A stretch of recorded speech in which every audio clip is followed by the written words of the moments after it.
Il est très difficile aujourd'hui de proposer le principe corporatif comme conception économique, tant les esprits sont imprégnés des idéologies dominantes, le libéralisme et le socialisme. Depuis que l'ordre naturel, fondé sur des communautés naturelles organiques, a été bouleversé par la loi Le Chapelier, qui ne reconnaît plus que les individus et l'État, nous baignons dans un système qui oscille entre la poursuite d'intérêts individuels, exaltés par l'idée de concurrence, où toutes les barrières qui régulaient l'économie sont abolies, une défense d'intérêts de classe, où le principe d'opposition s'est substitué au principe d'union et d'organisation. Tout le problème est là. Cette philosophie de l'économie a débouché sur l'ouverture des marchés à tout vent, au développement de la grande distribution tuant le commerce de proximité, à la mondialisation, aux multinationales et à la disparition des économies locales, qui reflétaient un art de vivre et qui ont fait toute l'originalité de notre civilisation. Que peut-on faire aujourd'hui pour reconstituer des structures d'organisation et de participation dans le domaine professionnel? Avec la Tour du Pin, on sait qu'il n'y a pas deux, mais trois principales écoles d'économie politique. Celle où l'on considère l'homme comme une chose, c'est le libéralisme. Celle où on le considère comme une bête, c'est le socialisme. Celle où on le considère comme un frère, il s'agit alors du corporatisme. C'est de cette troisième école d'économie politique que nous allons parler. Cette troisième école d'économie politique, venue de l'expérience de l'histoire, par empirisme, en quelque sorte, oubliée par confort par ceux qui soumettent les peuples à l'usure et au monde des chimères matérialistes, fut celle des temps médiévaux. Cette école a fleuri sur l'arbre de nos ancêtres, fruit des usages, coutumes, droits acquis et traditions multiples que nos pères avaient accumulés avec le temps. Les efforts dans le labeur avaient constitué des règles liées aux divers métiers et soucis sociaux. C'est ce que nous appellerons plus communément le régime corporatif. Ce régime est le plus humain et le mieux adapté face aux difficultés économiques d'aujourd'hui et de demain. Les considérations qui vont suivre le feront paraître.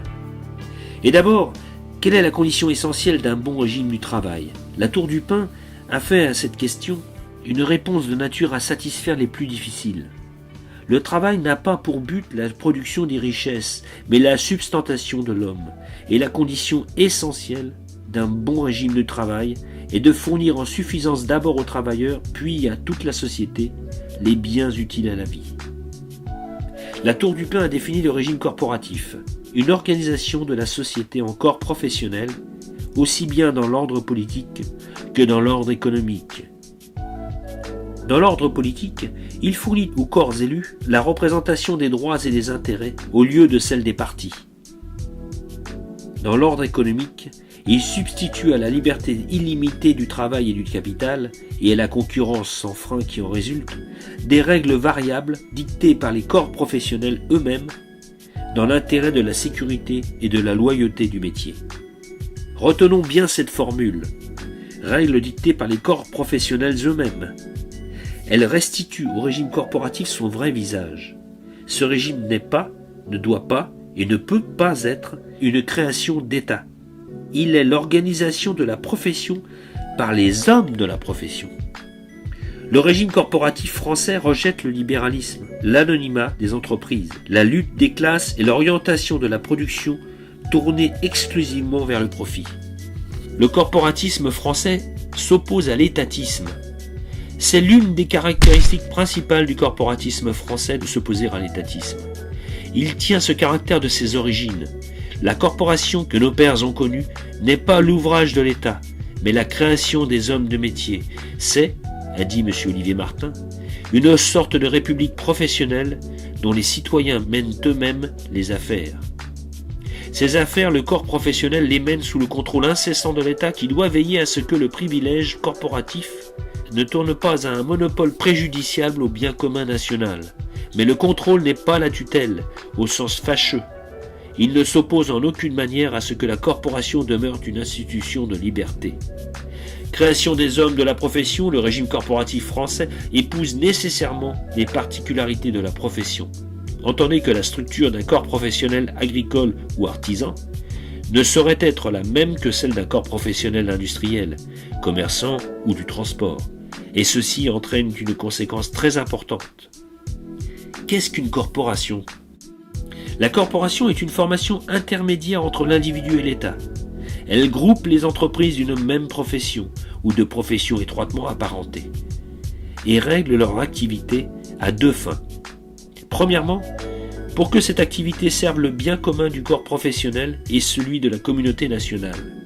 Deuxièmement, pour que la possession d'un État, entendez la propriété du métier, puisse être garantie à tous ceux qui vivent de cette profession, une sorte de noblesse ouvrière.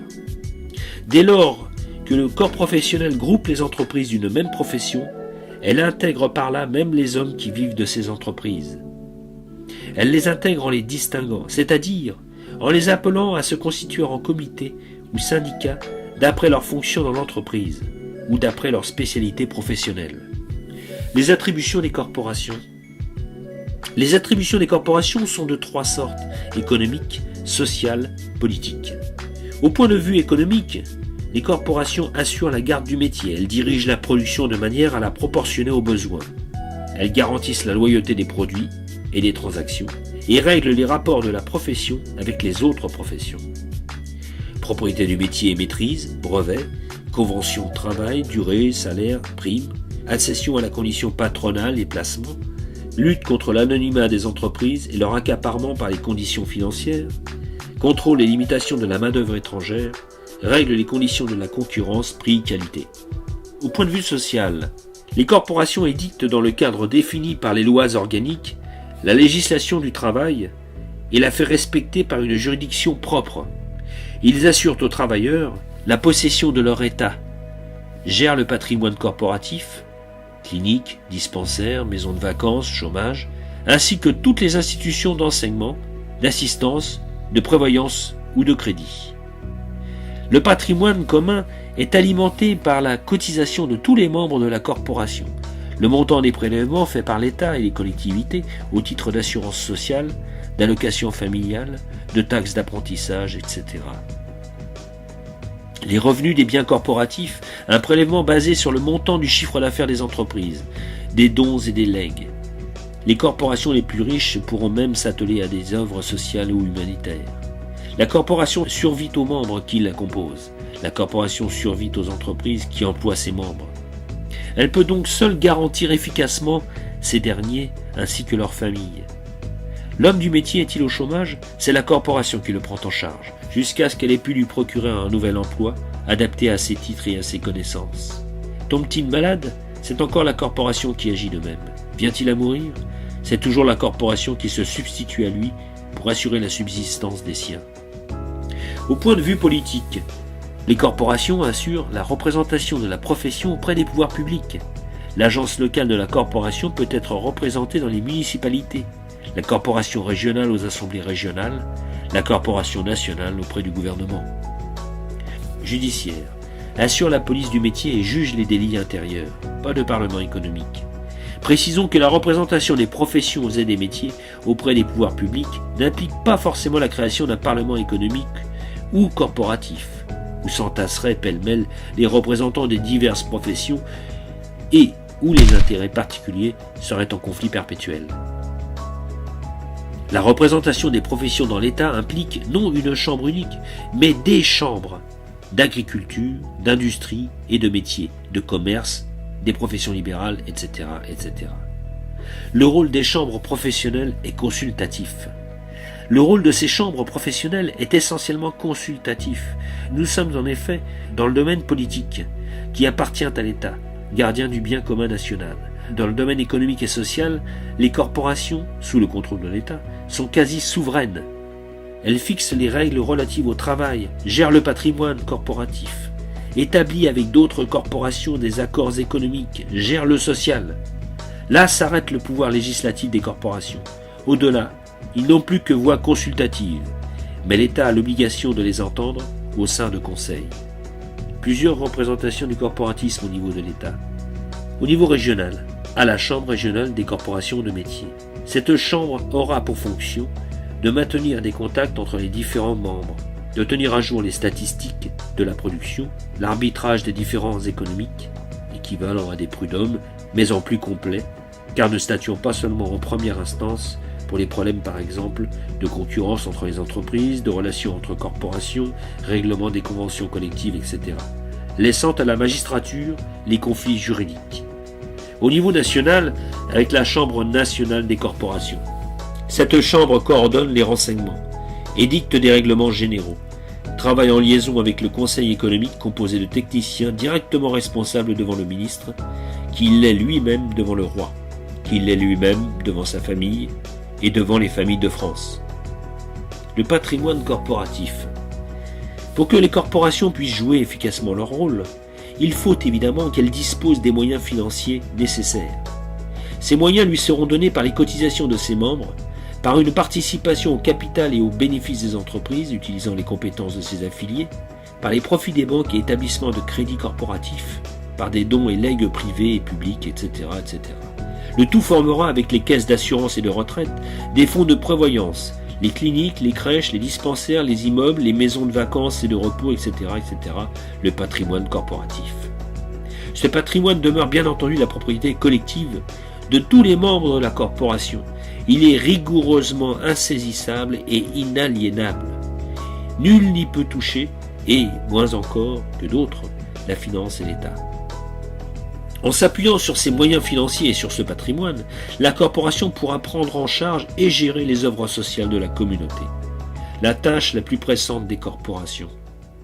La tâche la plus pressante des corporations consiste à mettre fin au chaos, au désordre qui règne dans le monde du travail. Cela conduit à poser 3 principes essentiels. Premièrement, les corporations ont le privilège de l'exploitation du métier. Deuxièmement, l'exercice du métier est réservé d'abord à ceux qui sont nés en France. Troisièmement, le droit d'exercer le métier appartient à ceux qui l'ont appris. Pour ce qui est du fait que l'exercice du métier soit réservé d'abord à ceux qui sont nés en France, nous disons d'abord parce qu'il peut y avoir un intérêt majeur à ouvrir la porte du métier à des étrangers, étant bien entendu que ces derniers présentent des garanties suffisantes de moralité et de capacité et se soumettent aux disciplines du métier. Il convient bien évidemment de préciser que les travailleurs étrangers ne peuvent être prioritaires aux Français, surtout si le taux de chômage est élevé. Autre principe fondamental des corporations, le métier appartient à ceux qui le savent. Il est essentiel que n'importe qui ne puisse pas faire n'importe quoi. L'ordre social veut que celui qui exerce un métier connaisse ce métier et observe ses règlements, ses usages et ses coutumes. Dès lors que les 3 principes sont respectés, les corporations sont armées pour satisfaire à toutes les exigences des foyers. Elle est en situation de garantir à tous ses membres la propriété de leur État. C'est le monde du travail sorti de la crise.